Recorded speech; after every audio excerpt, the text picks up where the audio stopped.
Bonjour Myriam et merci d'avoir accepté de témoigner aujourd'hui. Bonjour Solène. Alors, ce que je te propose pour démarrer cette interview et puis pour les personnes qui vont te découvrir aussi à travers cette vidéo, c'est peut-être simplement que tu commences par te présenter. Donc, est-ce que tu peux nous dire qui tu es, où tu habites et surtout, qu'est-ce que tu fais? Alors, je m'appelle Myriam, j'habite à Vevey, donc en Suisse, et puis j'ai, on peut dire, deux entreprises ou une en deux, je sais pas comment dire. Une, c'est vraiment sur école de musique et musique-théâtre, et puis que j'ai cofondée avec un collègue qui s'appelle Olivier. Et puis la deuxième, c'est sur le burn-out, en fait, parce que c'est un sujet qui m'a touchée de très près et qui m'a vraiment accompagnée des années. Et j'ai réussi justement à m'en sortir vraiment, mais en tâtonnant pendant des années et des années. Et en fait, vraiment, j'ai fait un florilège, on peut dire, dans le programme d'accompagnement que j'ai. C'est un peu toutes les techniques que j'ai trouvées qui m'ont aidé à m'en sortir, que j'ai mis ensemble, en fait. Et cette activité, du coup, elle s'appelle? Elle s'appelle Kali. C'est en référence avec une déesse hindoue qui est la déesse du changement et de la transformation. Super, on mettra le lien sous la vidéo pour les personnes qui sont curieuses d'en apprendre plus. Mais pour l'heure, est-ce que tu peux nous dire un petit peu plus pourquoi tu as choisi cette activité, en quoi c'est une cause importante à tes yeux d'aider les personnes qui font face à un burn-out avec des techniques alternatives comme celles que tu proposes? Eh ben, quand j'ai eu mon premier burn-out, parce que j'en ai eu plusieurs, en fait, je sortais de l'adolescence, c'était suite à du harcèlement scolaire, en fait. Et puis, à l'époque, on connaissait rien dessus. Le terme burn-out, en tout cas d'après mes recherches, n'existait même pas. Et j'ai vraiment passé de médecin en médecin à essayer de savoir ce que j'avais. Et personne ne pouvait m'aider ni me donner de réponse. Et, euh, et tout ce que j'ai cherché par la suite, quand j'en ai fait un autre, il y avait, il y avait rien de satisfaisant pour moi, en fait. Donc, c'était chaque fois des approches qui étaient très, très incomplètes, soit sur la psychologie, soit peut-être des techniques un peu plus corporelles, mais jamais quelque chose qui alliait le tout de la personne. Et en fait, quand on fait un burn-out, c'est vraiment l'ensemble de la personne qui est détruite, en fait, tout qui est brûlé de l'intérieur. Moi, je me sentais vraiment burn-out, c'est vraiment brûlé de l'intérieur. J'avais l'impression d'être comme un cadre de tableau vide avec ou un cadre de miroir, et puis que le miroir s'était cassé, qu'il restait plus que le cadre, comme s'il restait plus que mon enveloppe. Donc, donc pour moi, ce qui a été le plus compliqué, c'était aussi les fatigues chroniques. Je me sentais mais constamment fatiguée et c'était de ne pas avoir de réponse en fait, de ne pas savoir de quoi ça venait. Donc j'ai commencé par faire du théâtre qui m'a déjà aidé à sortir de mes fatigues chroniques. Ensuite, j'ai pu constater en posant aussi des questions autour de moi que les personnes qui avaient un burn-out, souvent, c'était une peine à dire non aussi, et puis à vraiment se laisser envahir par d'autres personnes, se laisser vraiment, je sais pas comment dire, ouais, on peut dire, ouais, envahir, il n'y a pas d'autre mot en fait. Et puis, donc, j'ai cherché aussi du côté de la communication non violente, comment pouvoir mettre comment je dirais, des barrières saines tout en gardant et en préservant les relations en fait. Mhm. Le théâtre, Apprendre à poser ses limites et à dire non, c'est ça. exactement, et de manière saine en fait. Et qui qu'on ait en face de nous, quelle que soit sa réaction, c'est juste d'être posé et de pouvoir dire, écoute, là, jusque-là, je peux aller, ça, c'est impossible. Et c'est ce qu'on rencontre souvent dans le travail, dans certains milieux, comme chez les infirmières, c'est que on est dans un système qui est pour la santé des gens, donc on devrait prendre le temps, et le système lui-même est basé sur l'argent. Donc là, déjà, il y a un conflit qui est terrible, et on met les infirmières dans un conflit de loyauté, quelque part, entre le patient et le système, qui est déjà très grand. Donc il y a ça, la communication non violente. J'ai remarqué que le journal créatif et bullet journal aussi pouvaient vraiment, les deux mélangés pouvaient permettre déjà de sortir beaucoup de choses, et puis après de les organiser, d'organiser sa vie en fait. Donc, de poser comment je dirais, des challenges, des petits challenges pour faire par petits pas, en fait. Et puis déjà, pour se préserver un bout de vie, on peut dire.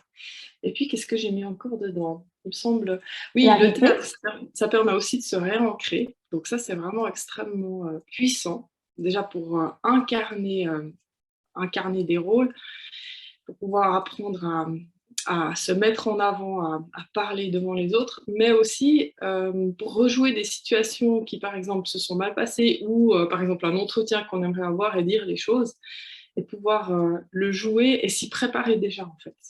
Donc, j'ai trouvé que ça, c'était une bonne alternative. Donc, voilà. Et tout à l'heure, je soufflais aussi la rythmique. Est-ce que tu veux en toucher deux mots, puisque tu es musicienne et prof de Oui, musique? Ouais. alors je suis avant tout rythmicienne. Alors la rythmique, c'est pas juste faire du rythme comme on pense, mais c'est une méthode qui est extrêmement globale, en fait. Et en fait, c'est, comment dire, ah, c'est une pédagogie qui permet d'allier le corps, le mouvement et la musique, en fait. Et quand j'ai commencé à faire mes études de rythmique, ben, je sortais d'un burn-out, donc voilà, un plus. Et en plus, ben, je me suis retrouvée toute seule avec ma fille qui était bébé. Donc, j'ai commencé ces études qui étaient extrêmement exigeantes et ouais, je dormais entre 2 et 5 heures par nuit à l'époque, donc j'avais tout pour replonger dans un nouveau burn-out alors que j'en étais pas sortie. Et ce que j'ai remarqué avec la rythmique d'incroyable, c'est qu'avec la musique, où on exerçait la motricité, mais pas seulement, on exerçait aussi les réactions par rapport à la motricité, donc la mobilité d'esprit. Donc je fais quelque chose aux mains, je fais autre chose aux pieds, et tac, tout d'un coup, sur un signal sonore, je devais échanger ce que faisaient les mains et les pieds. Et j'ai remarqué qu'avec ça, moi qui n'avais plus aucune concentration, hein, je ne pouvais même plus mettre une clé dans une serrure tellement j'étais dévastée. J'ai remarqué que ma concentration a vraiment, enfin que j'ai pu récupérer de manière extraordinaire en fait. Et je me suis dit, mais pourquoi on n'utilise pas ça? Pourquoi il n'y a pas de recherches qui sont faites dessus? Il y a maintenant la rythmique thérapeutique qui existe bon, beaucoup plus en Suisse allemande, mais qui existe aux Suisses romandes, mais surtout à Genève, parce que ça n'a pas tellement dépassé le canton. Pour les personnes âgées, on a remarqué que de faire de la rythmique avec des personnes âgées, ça réduisait de 50% leurs problèmes de chute. Il y a des études qui sont en train d'être faites sur tout ce qui est maladie neurodégénératives telles que Alzheimer, etc. Alors, je ne sais pas encore les résultats, mais en tout cas, de ce que j'ai vu sur moi comme résultat, ça a été le chaînon manquant, en fait. Mhm. Donc, c'est pour ça que pour moi, c'est quelque chose de très important d'inclure dedans. Et aussi une chose, ben, je viens d'oublier cette chose que je voulais dire, mince, ça va me revenir. Ok, bah écoute, si ça te revient, Ouais. tu pourrais y revenir, mais en tout cas, on comprend bien que voilà, tu as créé une approche vraiment holistique avec voilà, des choses très variées qui vont de la communication non violente au bullet journal, à la rythmique, au théâtre. Et donc, merci de nous avoir partagé tout ça. On sent voilà, ta passion et ton enthousiasme pour voilà, cette activité qui pourrait effectivement être bah, hyper utile déjà aux personnes que tu vas aider, mais aussi au-delà parce que bah, tu es peut-être à l'avant-garde aussi de nouvelles méthodes pour traiter ce mal du siècle, comme certains l'appellent, qu'est le burn-out, quoi. Donc, Ouais. c'est hyper intéressant. Et donc, ce que je te propose maintenant, c'est qu'on explore bah, toi, ton aventure entrepreneuriale. Comment est-ce que tu en es arrivé à créer cette activité? Puis c'est justement ce à quoi je t'ai accompagnée aussi. Du coup, pour se replonger aux prémices, dans quelle situation tu étais avant qu'on démarre notre accompagnement? Alors, j'étais vraiment entre être indépendante et le salariat, en fait. Et je voyais que mon activité de salarié m'empêchait d'aller plus loin dans mon activité d'indépendante. C'est-à-dire que ça me prenait du temps, ça me prenait énormément d'énergie. J'avais plein je dirais, d'énervement dans mon activité de salariat. Ouf, mince, j'ai envie de temps. Pas de souci. Pardon, j'ai oublié de mettre sur silencieux. Je vais juste mettre sur silencieux. Voilà, alors ce que je disais, c'était que j'étais entre le salariat et puis j'avais déjà quand même mon activité d'école de musique en fait. Et disons, les conditions devenaient de plus en plus compliquées dans mon travail salarié. Et j'avais de plus en plus de demandes en tant qu'indépendante, en fait. Donc, il y a eu un moment où j'ai dû faire un choix. Et puis, c'est vrai que j'étais assez frustrée en tant que salariée parce qu'il y avait plein de décisions sur ce que je faisais où tout d'un coup, on prenait des décisions pour moi qui ne me convenaient pas, en fait, alors que moi, je créais tous les projets. Donc, du coup, il y a eu vraiment un moment où j'ai dû faire un choix, mais je n'osais vraiment pas faire ce choix. Donc j'ai fait appel à tes services, Solène. De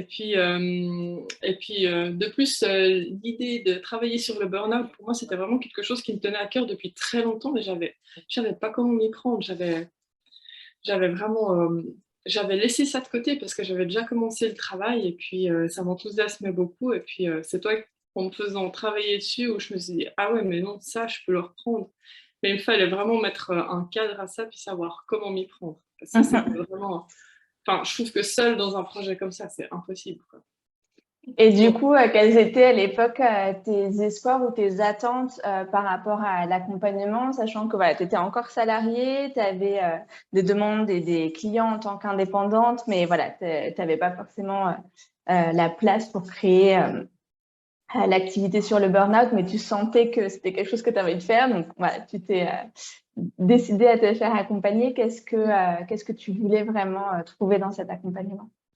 alors, bon, déjà, tout le cadre, et en fait, le cadre a été au-delà de mes attentes, hein, je dois dire, parce que j'avais déjà fait un autre accompagnement, mais on est un peu libre de regarder soi-même quand c'est qu'on veut faire le premier module, le deuxième module. Puis là, il y avait chaque fois des dates butoirs, et puis surtout, ben, le coaching où j'étais seule avec toi. Donc là, j'étais vraiment obligée pour telle date de terminer ça. Et c'était très bien structuré, donc ça m'a beaucoup aidé, ça. Donc déjà, j'ai eu cet accompagnement où j'étais obligée en une année de créer quelque chose, sinon ça aurait pris 5, 10 ans, 15 ans, je sais pas, j'aurais pas terminé. Et puis aussi, c'était de réussir à prendre, à faire le pas, de me mettre seule à mon compte. Et puis ça, c'était difficile parce que franchement, franchement, même si j'avais là où je travaillais, j'avais aucune garantie. D'une année à l'autre, je pouvais avoir mes heures qui baissaient, je le savais qu'au dernier moment. Donc, je n'avais pas plus de garantie finalement qu'en étant à mon compte. Mais c'est psychologique, hein, de faire partie de quelque chose, d'être son propre moteur. C'est vraiment pas, c'est un sacré pas à faire finalement de prendre la responsabilité de sa vie. C'est pas évident, quoi. Et c'est ce qui manque à beaucoup de gens. Et les gens qui sont en burn-out, c'est ce qui manque souvent. Parce qu'ils délèguent justement les décisions et ils délèguent en fait le fait de dire non. C'est les gens qui décident pour eux, beaucoup. Donc voilà, c'était le plus difficile. Il m'a fallu quelques mois avant de De prendre. passer le pas, ouais, ça a fait partie des étapes franchies pendant l'accompagnement. Et juste Ah, pour finir de parler de ta décision de te lancer dans l'accompagnement, donc tu nous as parlé voilà, des attentes que tu avais notamment par rapport au cadre. Qu'est-ce qui t'a donné envie de travailler avec moi et Creators for Good en particulier? Parce que tu alors disais voilà, écoute, que tu avais déjà fait un accompagnement par le passé. alors écoute, c'est le bouche à oreille en fait, simplement. C'est parce que bah, j'ai ma cousine Marie-Ève qui a fait avec toi. Et puis bah, j'ai vu que ça a bien marché. Puis j'ai vu un interview bah, justement de sa part en fait que tu lui as fait.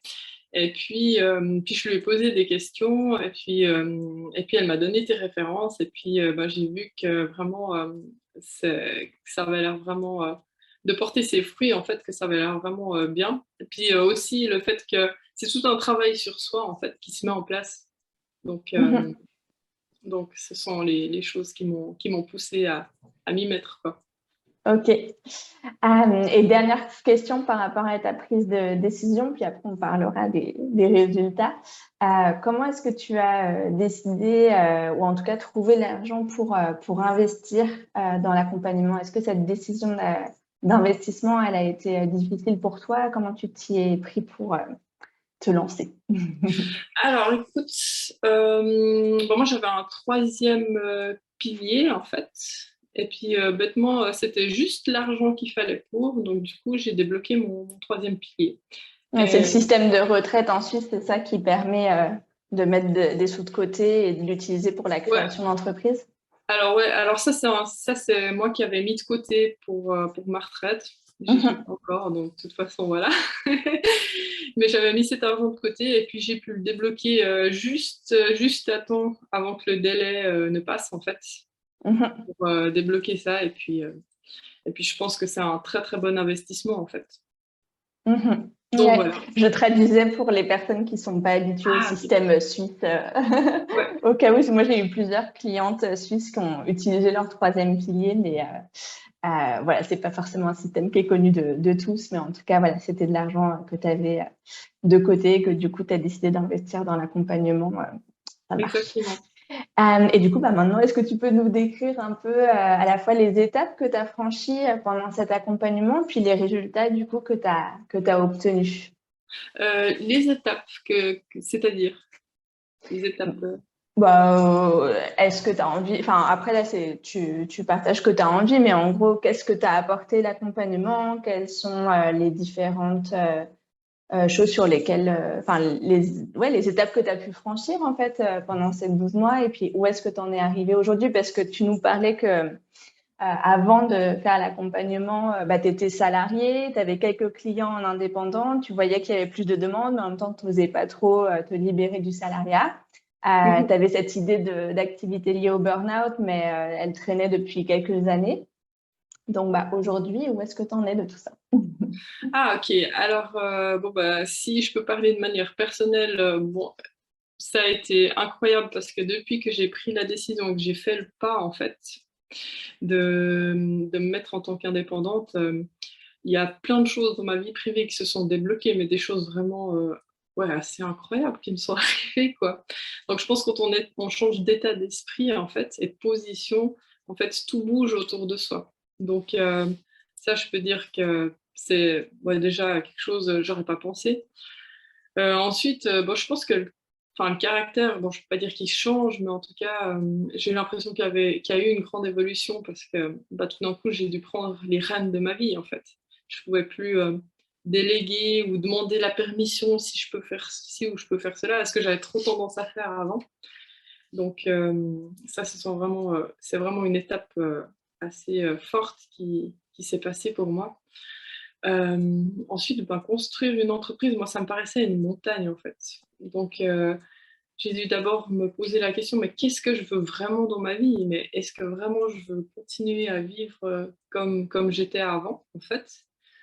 Ou bien est-ce qu'une autre vie est possible, en fait?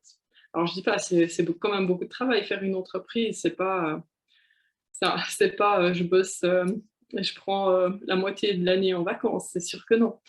Mais quelque part, il y a une grande satisfaction d'avoir créé soi-même quelque chose et puis ça n'a pas la même valeur et puis pouvoir le partager en fait.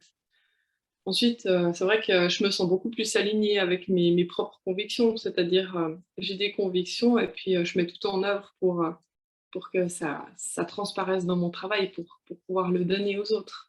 Quelque part, une entreprise, c'est pour soi qu'on le fait, mais c'est aussi pour les autres. Et en étant bien comme ça avec moi, en ayant fait ce que je voulais, c'est-à-dire que j'ai beaucoup plus à donner aux autres, en fait, de par mon expérience.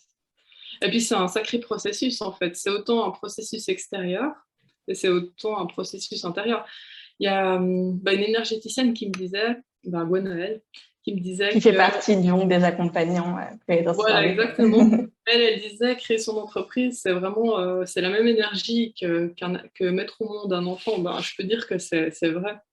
Avec tout, que ce soit le côté joyeux, le stress, ouais, j'ai ressenti vraiment la même chose, quoi. D'ailleurs, j'ai fait des rêves à cette époque. J'ai rêvé que j'étais enceinte plusieurs fois, en fait. Puis je me réveillais, puis je me disais, mais quoi? Puis en fait, c'était mon entreprise que j'étais en train qui était en gestation. Donc oui, c'est une immense aventure en fait. Et ce qui est génial dans ton accompagnement, c'est que quelque part, on commence du global pour affiner de plus en plus. C'est-à-dire au début, c'est qu'est-ce que je veux dans ma vie, comment je verrai ma vie, comment j'ai envie de vivre. Et puis après, petit à petit, on affine pour trouver ce pourquoi en effet, pour après aller dans le détail et vraiment aller dans la construction. Parce que si on ne fait pas ça, puis qu'on construit quelque chose qui ne nous ressemble pas, on y met énormément d'énergie, puis au bout de 5 ans, 6 ans, on se dit mais mince, c'est pas ça que je voulais faire. ce serait vraiment taper à côté du clou, en fait. Donc voilà. Oui, tout à fait. C'est pour ça que c'est important de travailler sur les fondations. Et du coup, aujourd'hui, où tu en es de ta vie professionnelle? Alors, écoute, j'en suis à l'accouchement, si je peux dire. C'est-à-dire que je viens de quitter, enfin, je veux dire, mon contrat vient de se terminer le 31 juillet. Donc là, je suis à la reprise, en fait.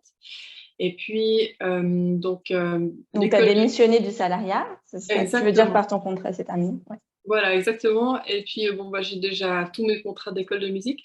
Et puis, comment je dirais, l'accompagnement au burn-out, Cali, en fait, il est encore en train de se construire, c'est-à-dire que je suis encore à la phase test. Donc, voilà où ça en est. Ouais, parce que c'est vrai qu'ensemble, ce qu'on a dû travailler dans cette transition du salariat à l'entrepreneuriat, c'est que tu avais donc cette activité de prof de musique indépendante, prof de musique et de théâtre d'ailleurs. Et pour ta sécurité financière, on a, en plus de travailler à ton projet, travaillé aussi à comment financièrement tu peux maintenir des revenus grâce à cette activité que tu avais déjà. Et donc, voilà, tu as créé des stages et puis aujourd'hui, tu remplis en fait tes créneaux, c'est ça, de prof de musique et de théâtre. Exactement. Bah, pour l'instant, on peut dire que je tourne en fait. Je suis dans un équilibre. C'est encore, je sens que c'est encore au début, mais je suis dans un équilibre et j'arrive à me sortir un salaire, donc je suis très contente. Voilà. Et puis, ce qui fait que je suis aussi plus calme pour continuer à construire mon, mon accompagnement. Et puis, c'est vrai qu'il y a des choses, là, c'est vrai que c'était important pour moi, vu que je suis maman seule aussi, d'avoir des revenus pour pouvoir assurer à ma famille, de pouvoir vivre, quoi. Après, c'est vrai que j'aimerais beaucoup plus s'ouvrir sur justement sur l'accompagnement au burn-out. Ouais. Ça prend plus de temps à démarrer parce que ça demande une énorme réflexion, ça demande une énorme mise en place, ça demande de tester des choses, en fait. Donc, Et c'était pour ça que c'était si important d'abord de préparer le terrain et de faire en sorte que tu sois toi en sécurité pour pouvoir prendre le temps justement de développer tout ça.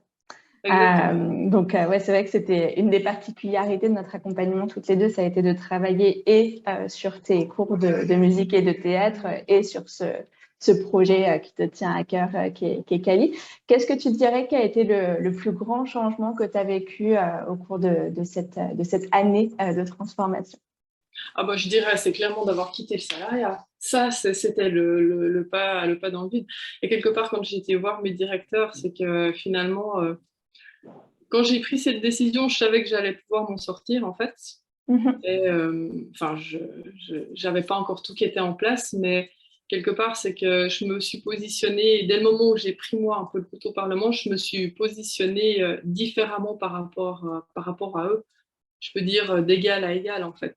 Un des grands changements aussi, je dirais, c'est que finalement, quand on est entrepreneur, maintenant, il existe tellement d'outils informatiques qu'on peut presque gérer une petite entreprise à soi tout seul. Hein. On n'a pas tellement besoin d'une secrétaire, je sais pas, enfin, de tout un personnel. Après, c'est bien agréable d'en avoir autour des aides, mais on peut vraiment gérer énormément tout seul si on est très, très bien organisé. Et donc, d'organiser sa vie, j'ai trouvé, avec tous ces outils, j'ai trouvé que ça donne une impression de liberté et puis de pouvoir s'assumer soi, en fait, qui est vraiment énorme, quoi.